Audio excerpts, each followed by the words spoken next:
İnşallah 1 Kasım Pazar günü Batman İl Teşkilatı 3. olan kongremizi yapacağız. Kongremize Genel Başkanımız Sayın İshak Sağlam Bey de iştirak edecekler. Sayın Genel Başkanımız Batman, bölge ve Türkiye'nin önemli meselelerine değinecek. Önemli konuşmaları, açıklamaları olacak.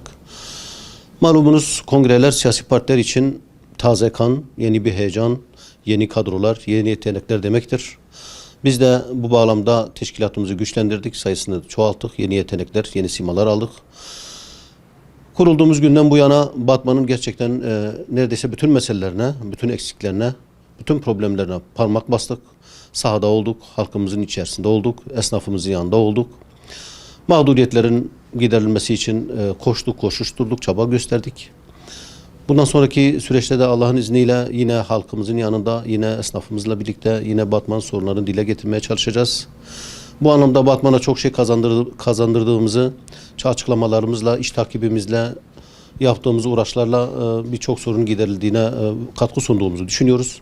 Bundan sonraki süreçte de Allah'ın izniyle dediğimiz gibi halkımızın yanında Batman'ın meselelerine parmak basan, Batman'ın eksiklerini gidermeye çalışan bir teşkilatla yine halkımızın huzurunda olacağız.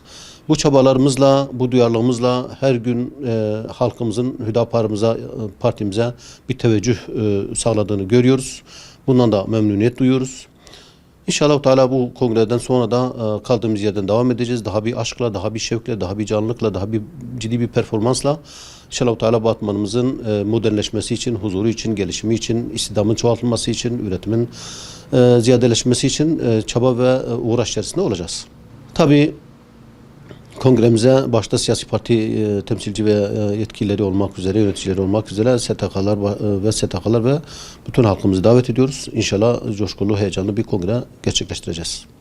Şimdiden 3. olan kongremizin hayırlara vesile olmasını temenni ediyorum.